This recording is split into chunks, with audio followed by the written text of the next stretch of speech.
नमस्कार DElEd students, wisdom DElEd classes पर आपका हार्दिक स्वागत है। आज आपकी साइंस की नेक्स्ट क्लास होने वाली है जिसमें हम चैप्टर 4 सरल मशीनें कंप्लीट करने जा रहे हैं। 3 चैप्टर हो चुके हैं आपके, ये आपका चौथा चैप्टर है जो आज कंप्लीट होने जा रहा है। चलिए आज की आपकी क्लास को जल्दी से स्टार्ट करते हैं। तो जैसा कि आपको पता है चैप्टर का नाम है सरल मशीनें, तो हम सरल मशीनें पढ़ेंगे एक एक करके। सबसे पहले जान लेंगे कि सरल मशीन की डेफिनेशन क्या है, सरल मशीन किसे कहते हैं। तो आ जाइए। सरल मशीन एक यांत्रिक उपकरण है। कैसा उपकरण है? यांत्रिक उपकरण है, मतलब मशीनी उपकरण है। सरल मशीन एक यांत्रिक उपकरण है जो किसी बल की दिशा या परिमाण को बदलता है। किसकी दिशा को बदल देता है? बल की दिशा को बदल देता है या परिमाण की दिशा को बदल देता है, सरल मशीन कहलाती हैं। तो क्या सरल मशीन की डेफिनेशन? सरल मशीन एक यांत्रिक उपकरण है जो किसी बल की दिशा या परिमाण को बदलता है, सरल मशीन कहलाती हैं। जैसे कि आपकी कौन सा धुरी हो गई, पहिया हो गया, लीवर हो गया, उत्तोलक हो गए, ये सभी क्या है? ये आपकी सरल मशीन है जो कि बल की दिशा को या परिमाण को बदल देती हैं, इसलिए ये सरल मशीन कहलाती हैं। आई होप आप जैसा कि देख सकते हैं एग्जाम्पल में यहाँ पे दिया गया, ये आप कुएं में घिरनी देख सकते हैं। एक मिनट, ये जो कुएं में घिरनी आपको देखने को मिल रही है, ये घिरनी क्या कर रही है? बल की दिशा को बदल रही है, बल की दिशा को बदल रही है। अब जब हम बल लगाएंगे तो बल, पानी नीचे से आता है, इस तरफ से आता है पानी, लेकिन बल हम किधर लगा रहे हैं? इधर बल लगा रहे हैं। इधर हाथों से रस्सी खींचेंगे तो ये घिरनी पे बल लगेगा, अब घिरनी घूमेगी और नीचे से बाल्टी आपके ऊपर आ जाएगी। तो बल की दिशा को बदल रही है, एक घिरनी क्या कर रही है? बल की दिशा को बदल रही है। तो इस प्रकार वह उपकरण जो बल की दिशा को या परिमाण को बदल देते हैं वो क्या आपकी सरल मशीन कहलाते हैं। आई होप आपको अच्छे से समझ में आ गया होगा। चलिए अब चलते हैं नेक्स्ट स्लाइड की तरफ। आपका सरल मशीन की डेफिनेशन आपको समझ में आ गई होगी। अब पढ़ लेते हैं सरल मशीन के प्रकार। इस टॉपिक में आपका यही है कि सरल मशीन को किसे कहते हैं, सरल मशीन की परिभाषा क्या है, सरल मशीन का अर्थ क्या है और सरल मशीन के प्रकार क्या क्या है। बस इतना ही पढ़ना है। टॉपिक ये वाला जो चैप्टर है काफ़ी छोटा है। तो सरल मशीन का हम डेफिनेशन पढ़ चुके हैं, अर्थ समझ चुके हैं कि सरल मशीन किसे कहते हैं। अब पढ़ेंगे हम सरल मशीनों के प्रकार, कि सरल मशीन के कौन कौन से प्रकार होते हैं। तो मोस्टली जो इस चैप्टर में सबसे ज़्यादा पूछा जाता है वो आपका उत्तोलक। पहला क्या है सरल मशीनों के प्रकार? उत्तोलक। दूसरा स्क्रू या पेच। तीसरा घिरनी। चौथा नत्थ तल, ये इतना इंपॉर्टेंट नहीं नत्थ तल। और पांचवा पहिया और धुरी। पहिया और धुरी भी इतना इंपॉर्टेंट नहीं है। पहिया के बारे में सब जानते ही। नत्थ तल वो होता है जो कुछ इस तरीके से तल पे लगा दे, कोई चीज़ यहाँ से ढलान से पहिए को गिराना हो तो ये ऐसे गिरती हुई आ जाएगी, या इसी तल पे पहिए को चढ़ाना हो तो इस तरीके से चढ़ा देंगे, तो ये होता है आपका नत्थ तल। तो नत्थ तल भी इतना इंपॉर्टेंट नहीं है। जो इंपॉर्टेंट चीज़ें हैं वो हम इस टॉपिक में कवर करेंगे। सबसे इंपॉर्टेंट, जो मोस्ट इंपॉर्टेंट, वो आपका उत्तोलक। उत्तोलक से हर हाल में 2 नंबर के आपका आएगा ही आएगा। कितने नंबर का? 2 नंबर का आपका हर हाल में पूछा ही जाता है। तो ये आपके सरल मशीनों के प्रकार है: उत्तोलक, स्क्रू, घिरनी, नत्थ तल और पहिया और धुरी। सबसे पहले हम पढ़ेंगे उत्तोलक के बारे में। चलिए, उत्तोलक आप नाम पहली बार सुन रहे होंगे, लेकिन उत्तोलक बहुत ही इंपॉर्टेंट है। आ जाइए अब उत्तोलक के बारे में एक एक करके हम पढ़ते हैं। सबसे पहले तो ये जानेंगे कि उत्तोलक होता क्या है। तो उत्तोलक एक सीधी या टेढ़ी छड़ होती है जो किसी निश्चित बिंदु के चारों ओर स्वतंत्रता पूर्वक घूम सकती है। उत्तोलक में 3 बिंदु होते हैं जो निम्न है। अब आपको कुछ नहीं करना, डेफिनेशन आपको सेम टू सेम वैसे ही लिख लेनी है। मैं अभी आपको अच्छे से ब्रीफली कर लूँगा। पहली क्या लिखी? उत्तोलक एक सीधी या टेढ़ी छड़ होती है जो किसी निश्चित बिंदु के चारों तरफ स्वतंत्रतापूर्वक घूम सकती है। सीधी या टेढ़ी छड़ होती है जो किसी निश्चित बिंदु, उसमें कोई एक बिंदु होगा जिसके चारों तरफ वो स्वतंत्रतापूर्वक घूम सकती है। उत्तोलक में 3 बिंदु होते हैं जो निम्न है। अब आ जाइए, अब उत्तोलक में 3 बिंदु होते हैं। ये 3 बिंदु बहुत ही इंपॉर्टेंट, अगर ये 3 बिंदु आप समझ गए तो आप उत्तोलक की प्रथम श्रेणी, द्वितीय श्रेणी, 3 प्रकार के उत्तोलक होते हैं, तीनों को बहुत ही आसानी से समझ जाएंगे। लेकिन उसके लिए सबसे जरूरी है आलंब, आयास और भार। इन तीनों को समझना बहुत ही ज़्यादा जरूरी है। तो इन तीनों को आप कब समझेंगे? आ जाइए, सबसे पहले हम बता देते हैं कि आलंब और आयास और भार कैसे समझेंगे। सबसे पहले मैं आपको एक फ़ोटो दिखा देता हूँ तो आपको ज़्यादा बेहतर तरीके से समझ में आएगा। लेकिन उससे पहले डेफिनेशन पढ़ लेते हैं एक एक करके, उसके बाद फोटो आपको दिखाते हैं। चलिए, आलंब किसे कहते हैं? वह बिंदु जिसके चारों तरफ छड़ स्वतंत्रता पूर्वक घूम सकती है उसे आलंब कहते हैं। ऐसा बिंदु जिसकी चारों तरफ छड़ क्या होती है? स्वतंत्रता पूर्वक घूम सके। अब वो बिंदु कहाँ होगा? आइए दिखा देता हूँ। अब ये कैंची है हमारा, कैंची हमारा एक उत्तोलक है। क्या है? कैंची हमारा एक उत्तोलक है। तो हमने सबसे पहले क्या पढ़ा? आलंब पढ़ा। तो ये है हमारा आलंब। क्या है? ये है हमारा आलंब। आलंब, आलंब कैसे हो गया? इसी, ये बिंदु है ना, ये बिंदु जो लगा हुआ है आपका, जो पेच लगा हुआ है, इस पेच के चारों तरफ कैंची स्वतंत्रता पूर्वक घूम रही है। इधर काटेंगे तो भी इसी पॉइंट से घूमेगी, इधर इधर से घुमाएंगे, ऐसे इन दोनों को पकड़ेंगे तब भी कैंची इसी पॉइंट के सारे घूमेगी।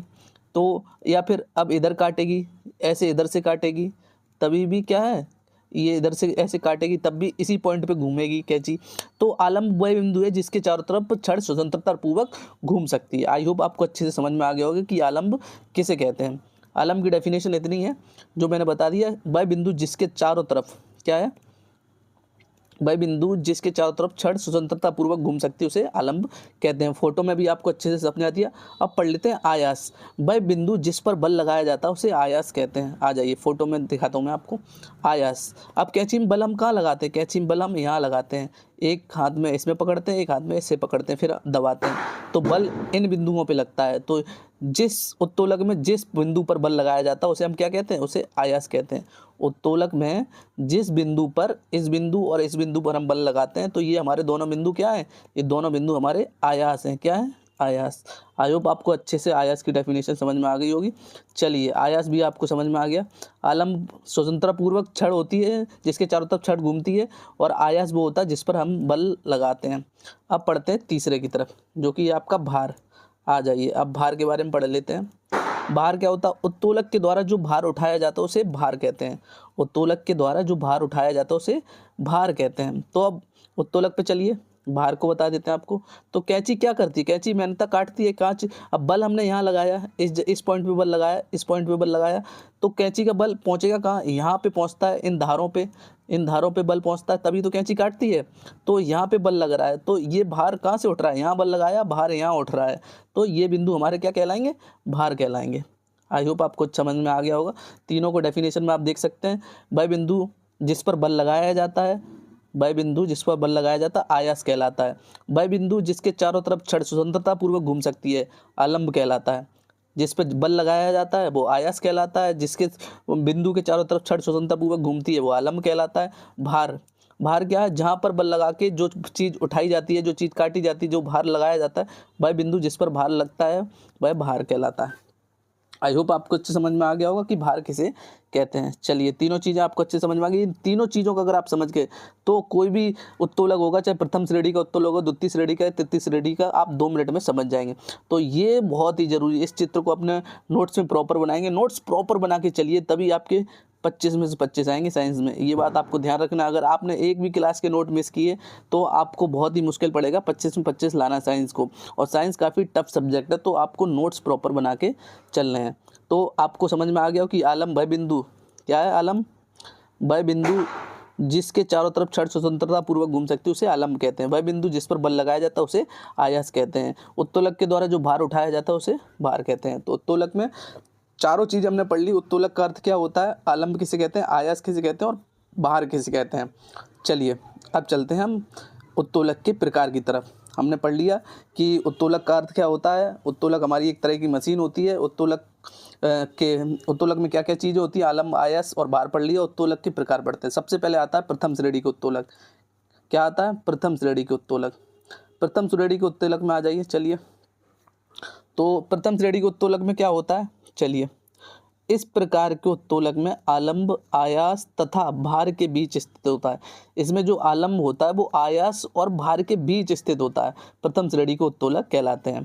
प्रथम श्रेणी के उत्तोलक में क्या है, इस प्रकार के उत्तोलक में जो आलम्ब होता है, आलम्ब हमने क्या बताया था, जो बीच वाला पॉइंट होता है आपका, जो आपका ये बीच वाला पॉइंट होता है कैंची का, जिसके चारों तरफ छड़ स्वतंत्रता पूर्वक घूम सकती है, भाई हमारा आलम्ब कहलाता है। तो आलम्ब हमारा बीच में होगा। क्या होगा, हमारा आलम्ब बीच में होगा। आलम्ब, आयास तथा भार के बीच स्थित होगा, प्रथम श्रेणी के उत्तोलक कहलाते हैं। तो भार हमारा यहाँ रहेगा, आयास हमारा यहाँ रहेगा, जहाँ बल लग रहा होगा वह बिंदु जिस पर बल लग रहा होगा वह हमारा आयास, ये वाला आयास हो जाएगा। और ये जहाँ पे स्वतंत्रतापूर्वक छड़ घूम रही होगी ये हमारा आलम्ब। तो आलम्ब बीच में हो गया। तो वह प्रकार, इस प्रकार के उत्तोलक जिसमें आलम्ब, आयास तथा भार के बीच स्थित होता है प्रथम श्रेणी के उत्तोलक कहलाते हैं। तो आई होप आपको अच्छे समझ में आ गया हो। कैंची में तो आपको समझ में आ रहा है कि ये आलम्ब हो गया, बीच में लग रहा है, ये आयास हो गया जहाँ बल लग रहा है, और ये भार जहाँ उठ रहा है। तो बीच में यहाँ तो दिख रहा है आपको कि आलम्ब बीच में है यहाँ पे कैंची में। लेकिन साइकिल में कैसे लगेगा, तो साइकिल की ब्रेक आप देख सकते हैं। जैसे एग्जाम्पल आप देख सकते हैं, कैंची में तो आपको समझ में आ गया, प्लास में भी बीच में होगा, प्लास में बीच वाला बिंदु होता है तो प्लास में भी समझ में आ जाएगा। लेकिन साइकिल का ब्रेक में नहीं समझ में आ रहा। चलिए साइकिल के ब्रेक में समझाते हैं कि कैसे। तो साइकिल की ब्रेक होती है जो जहाँ पे बल लगाते हैं, तो ब्रेक पे बल लगाते हैं, तो ये तो हमारा आयास हो गया, दोनों बिंदु पे बल लगाएंगे ये साइकिल ब्रेक पे, तो ये हमारा क्या हो गया, ये आयास हो गया। अब आलम्ब बीच में कैसे, तो साइकिल की जो ब्रेक होती है वो ऐसे आती है, एक मिनट, यहाँ से होते हुए ऐसी ऐसे यहाँ पे आती है और यहीं पे साइड में एक पॉइंट लगा होता बड़ा सा, इस पॉइंट से ही पीछे की टाइट की तरफ पे जाती है। तो यहाँ पे वो बीच वाला बिंदु होता है जिसे हम आलम्ब कहते हैं। यहीं से स्वतंत्रता पूर्वक ये जो छड़ होती है ये यहीं के जरिए कहीं भी घूम सकती है। तो बीच बिंदु यहाँ पे होता है, तो आलम्ब हमारा यहाँ आ जाएगा और भार हमारा जहाँ ब्रेकें दबाई जाएंगी वह हमारा भार हो जाएगा। तो यहाँ पे आलम्ब हमारा बीच में आ गया। अब इसी तरीके से नल में देख लें आप, नल को भी समझा देता हूँ। तो नल में आलम्ब कैसे बीच में आएगा, तो ये बिंदु तो वो हो गया जहाँ हम बल लगा रहे हैं, तो ये हमारा आयास हो गया जहाँ हम बल लगाएंगे इस हैंडल को। और ये वाला पॉइंट जो आप ये बोल्ट देख सकते हैं, ये वाला जो बोल्ट लगा हुआ है हमारा, ये जो बोल्ट लगा ये हमारा आलम्ब लग गया, ये आयास हो गया, ये आलम्ब हो गया। जो पानी निकलेगा वो हमारा भार हो जाएगा। आई होप आपको अच्छे समझ में आ गया कि प्रथम श्रेणी के उत्तोलक क्या होते हैं और इसके एग्जाम्पल आपने देखे, कैंची, प्लास, झूला, साइकिल, हैंड पंप। प्रथम श्रेणी के उत्तोलक आपको अच्छे समझ में आ गए होंगे। चलिए आ जाइए अब द्वितीय श्रेणी के उत्तोलक पढ़ लेते हैं। द्वितीय श्रेणी के उत्तोलक में क्या है, इस प्रकार के उत्तोलक में, एक मिनट गलत हो गया का, इस प्रकार के उत्तोलक में भार जो होता है वह आलम्ब और आयस के बीच में स्थित होता है। अब क्या होगा, जो भार होगा वो बीच में होगा आलम्ब और आयस के। आप कैसे एग्जाम्पल में आ जाइए, सरौता या नींबू निचोड़ने की मशीन। तो आप देख सकते हैं ये नींबू निचोड़ने की मशीन है। तो सबसे पहले आलम्ब हमारा कहाँ है, आलम्ब हमारा यहाँ है लास्ट में, आलम्ब हमारा यहाँ है, ये बिंदु है जिसके चारों तरफ छड़ घूम रही है। और आयास कहाँ है, जहाँ हम बल लगा रहे हैं, इन दोनों बिंदु पे हमारा आयास हो गया, ये हमारा आयास हो गया, ये हमारा आलम्ब हो गया। वह बिंदु जिसके चारों तरफ छड़ स्वतंत्रता पूर्वक घूमती है, आलम्ब ये हो गया, आयास ये हो गया जहाँ पर वह बिंदु जिस पर हम बल लगाते हैं, और ये हमारा भार हो गया। अब भार बीच में आ गया आपका यहाँ पे, तभी तो ये नींबू का रस निकलता है। यहाँ पे दबा देते हैं तो भार हमारा यहाँ लग रहा है, तो नींबू का रस निकल रहा है यहाँ पे, तो ये भार बीच में आ गया। भाई डेफिनेशन में आपको बताया गया है कि इस प्रकार के उत्तोलक में भार जो होता है वह आलम्ब और आयास के बीच में होता है। तो आलम्ब यहाँ है, आयास ये है और भार बीच में है। तो आपको समझ में आ गया कि द्वितीय श्रेणी के उत्तोलक क्या होता है जिसमें भार बीच में होता है। तो एग्जाम्पल क्या हो गया, सरौथा, नींबू निचोड़ने की मशीन, एक पहिए की कूड़ा धोने की गाड़ी आदि। तो ये एग्जाम्पल आपको अच्छे से याद रखना, क्योंकि एग्जाम्पल में ऐसे ही पूछा जाता है कि नींबू निचोड़ने की मशीन किस प्रकार का उत्तोलक है। तो नींबू निचोड़ने की मशीन किस प्रकार का उत्तोलक है, द्वितीय श्रेणी का उत्तोलक है, ऐसे पूछा जाता है क्वेश्चन। तो आपको ध्यान रखना है कि किसमें कौन सी चीज़ बीच में होती है। तो भार द्वितीय श्रेणी के उत्तोलक में बीच में होता है, पहली श्रेणी में आलम्ब बीच में होता है। चलिए तृतीय श्रेणी के उत्तोलक, तृतीय श्रेणी के उत्तोलक की बात करें तो इस प्रकार के उत्तोलक में आयस जो होता है, अब क्या, अब पहली श्रेणी में हमारे आलम्ब बीच में था, दूसरी श्रेणी में भार बीच में था, तीसरी में आयस बीच में हो गया, तीसरे में क्या, आयस बीच में हो गया। इस प्रकार के उत्तोलक में आयस जो होता है वह हमेशा आलम्ब तथा भार के बीच स्थित होता है। तो अब आ जाइए, अब इनमें समझिए। तो सबसे पहले ये चिमटा आप देख रहे हैं, चिमटा हमारे तृतीय श्रेणी का उत्तोलक है। अब इसमें कैसे समझेंगे, तो ये वो बिंदु है, ये हमारा आलम्ब है, ये पॉइंट है जिसके चारों तरफ छड़ स्वतंत्रता पूर्वक घूमेगी, ये वो वाला वो बिंदु है। और आयास कहाँ होगा हमारा, अब आयास पे ध्यान लगाइए। आयास बीच में क्यों होगा कि यहाँ पे हम बल लगाते हैं, चिमटे को दबाते हैं तो बीच में से दबाते हैं, यहाँ तो दबाएंगे तो अब दबेगा नहीं, तो बीच में दबाते हैं, तो आयास हमारा बीच में आ गया। और रोटी को उठाएंगे या किसी चीज़ को उठाएंगे तो यहाँ भार आ जाता है, दबाते हैं यहाँ पे, भार यहाँ आ जाता है, भार हमारा यहाँ है, आयास हमारा बीच में आ गया, आयास आ गया बीच में। और ये वो बिंदु है जहाँ छड़ स्वतंत्र पूर्वक घूमती है, ये रहा वो, ये हमारा आलम्ब हो गया, ये हमारा आलम्ब हो गया। आई होप आपको अच्छे समझ में आ गया। भार हमारा ये रहा, आलम्ब हमारा ये रहा, आयास बीच में आ गया। तो चिमटा इस प्रकार होगा। किसान का हल दूसरा ऑप्शन है, ये हल नहीं, हाल नहीं है, ये हल है, किसान का हल। मनुष्य का हाथ आदि, ये 3 एग्जाम्पल हो गया। अब किसान के हल को भी समझा देता हूँ। किसान का हल कैसे समझाएंगे, तो सबसे पहले क्या है, वह बिंदु जिस पर बल लगाते हैं वो आयास होता है, तो आयास हमारा यहाँ आ गया, क्या हो गया, यहाँ पे आयास हमारा इस तरीके से, यहाँ पे लगभग बल लगाया जाता है इस तरीके से, तो ये आयास हमारा यहाँ पे बीच में आ जाता है, यहाँ से भार उठाया जाता है। और आलम्ब क्या है, आलम्ब यहाँ पे लगता है इस तरीके से। तो अब इसको भी आपको समझ में आ गया। किसान का हल, मनुष्य का हाथ, ये तृतीय श्रेणी के उत्तोलक, चिमटा ये तृतीय श्रेणी के उत्तोलक आपके हो गए। चलिए आपको अच्छे समझ में आ गया कि उत्तोलक किसे कहते हैं, उत्तोलक के प्रकार क्या है। अगर आपको अच्छे समझ में आया तो अभी चैनल को सब्सक्राइब कर लें, क्योंकि आपके लिए बहुत ज़्यादा मेहनत की जा रही है। चलिए नेक्स्ट स्लाइड की तरफ चलते हैं। अब पढ़ेंगे स्क्रू या पेच। जो नेक्स्ट जो आपकी सरल मशीन है वो स्क्रू या पेच पढ़ेंगे। यह आ जाइए, यह इस प्रकार की युक्ति है जो घुमावदार गति को रैखिक गति में परिवर्तित करती है और घूर्णी बल को रैखिक बल में परिवर्तित करती है। अब यह किस प्रकार की युक्ति है, जो घुमावदार गति, अब ये बोल्ट है जो घूमदार है, तो ऐसे ही घूमेगा तो घूमते घूमते घूमते घूमते घूमते घूमते नीचे जाता है। घुमावदार गति को रैखिक गति में परिवर्तित करता है। अब घूमते घूमते घूमते घूमते घूमते घूमते ये जाता कहाँ है? जाता तो नीचे की तरफ है बोल्ट। जब बोल्ट को घुमाते हैं तो ऐसा अंदर की तरफ चला जाता है, लेकिन जाता है घूमते घूमते, घुमाते घुमाते घुमाते घुमाते चला जाता है। तो इसी प्रकार इसमें लिखा गया है कि यह एक प्रकार की युक्ति है जो घुमावदार गति को रैखिक गति में परिवर्तित करता है और घूर्णी बल को रैखिक बल में परिवर्तित करता है। तो ये हमारा स्क्रू या पेच होगा। इसकी भी डेफिनेशन आपको अच्छे से याद कर लेनी है। चलिए नेक्स्ट टॉपिक की तरफ चलते हैं। स्क्रू पेच पढ़ ली, अब पढ़ते हैं घिरनी। ये भी आपकी एक सरल मशीन है। तो घिरनी के बारे में आज बात कर लेते हैं। घिरनी एक गोल यंत्र है। ये आपकी घिरनी है, कुएं की जो लगी होती है जिससे हम बाल्टी खींचते हैं। तो घिरनी एक गोल यंत्र है। इससे मशीन की शक्ति को एक स्थान से दूसरे स्थान तक ले जाया जाता है। इसकी मदद से क्या होता है कि इसकी शक्ति को एक स्थान से बल को एक स्थान से दूसरे स्थान पर ले जाया जाता है। घिरनी केवल बल की दिशा में परिवर्तन करती है, बल के परिमाण में नहीं। तो घिरनी क्या करती है? बल की दिशा बदल देती है, लेकिन इसकी जो मात्रा है, जो परिमाण है, उसको नहीं बदल सकती। मान लीजिए 2 किलो की बाल्टी का पानी आप खींच रहे हैं कुएं से, 2 किलो की बाल्टी आप खींच रहे हैं ऊपर पानी की, तो आपको तब भी बल, अगर इसे ऊपर की तरफ खींच लेंगे सीधे बिना घिरनी के, तब भी आपको उतना ही बल लगाना पड़ेगा 2 किलो का।